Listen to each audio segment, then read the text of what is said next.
Hello, and welcome to All Drinks Considered. I'm your host, Dan, and as you can see, this is a drink. As the series goes on, we'll be looking at all kinds of drinks, ranging from various seltzers, juices, sodas, some more, you could say, adult beverages will be in the mix. Probably not a whole lot of hot drinks. I'm not a big fan of hot drinks in general, coffee in particular, so don't expect a whole lot in that category. At any rate, what I have for our first edition is a drink by Polar, which is a company I'm actually a pretty big fan of. Their raspberry lime seltzer is one of my daily go-to drinks. They have a lot of good seasonal flavors, and as you can see, this is a special edition, apparently a very limited edition, simply called Number 100, and apparently it's meant to celebrate their 100th recipe. I would have thought it would have been more than that, actually. They have 5 summer seasonal flavors, 5 winter seasonal flavors each year. Some of those do carry over year by year, but even so, I would have thought they'd have had more than 100 by now. Anyway, as you can see, it has a rather striking label compared to most of the sort of standard formula Polar labels, if you're familiar with that brand. Supposedly, it's a glow-in-the-dark label. I say supposedly because I've not actually been able to get that feature to work on this particular bottle. I'll give it another try after I drink it, I suppose. But apparently in the dark, it's supposed to show within the polar bear here the constellation Ursa Major, the Big Dipper, and a few other planets are meant to appear on the top layer. The star glows. Looks pretty cool from the pictures I've seen online of the glow-in-the-dark feature working. Maybe my bottle's just a dud. I don't know. Anyway, it says on the side, to mark our 100th recipe, we crafted this starry small batch to celebrate all of the dreamers out there. Keep shooting for the stars. Best enjoyed in the dark. Cheers. And then it does have a little note about the actual flavor, which is the taste of sunny citrus and strawberry in orbit around sparkling star fruit. Kind of interesting formatting there. You have your nutrition facts, which common to most Polar products, and I suppose most non-alcoholic seltzers in general. Pretty much nothing in it.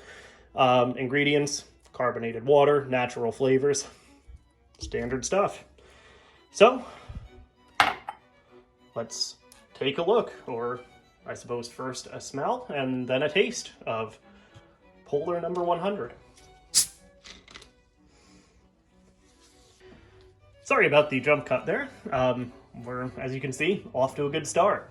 I had actually pre-opened the cap on this bottle specifically to avoid having a seltzer shoot in all directions, as occasionally happens, usually just if they've gotten shaken up. For some reason, I have had the experience with Polar's black cherry flavored seltzer. Sometimes the bottles of that can be a gusher, and I don't know if that's just my luck or if there's something in the formula of the black cherry that causes that to happen.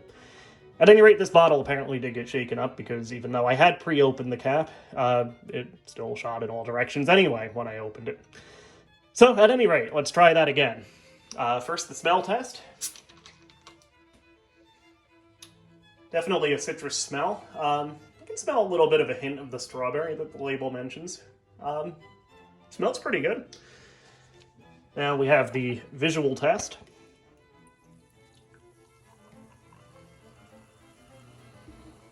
Well, you have a nice, clear, carbonated seltzer. Quite frankly, I don't know what I was expecting. If it looked different than this, well, then that might be more an issue than anything. Anyway, finally, here goes the taste test. Polar number 100.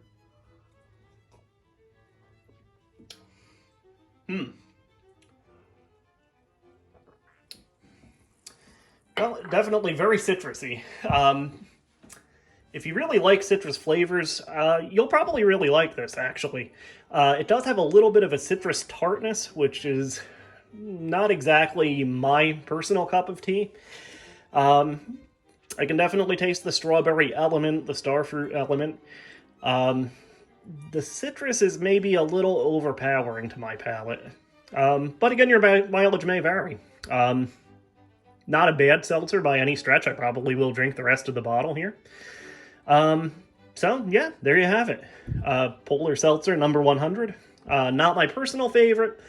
I'm maybe a little bit glad of that, actually, because it is apparently a very limited time edition, and if I really liked it and then was never able to get it again, I wouldn't be terribly thrilled with that. But again, it's certainly decent. I'll drink the rest of this bottle. And again, your mileage may vary. If you really like that kind of citrus tartness, this might be a drink for you.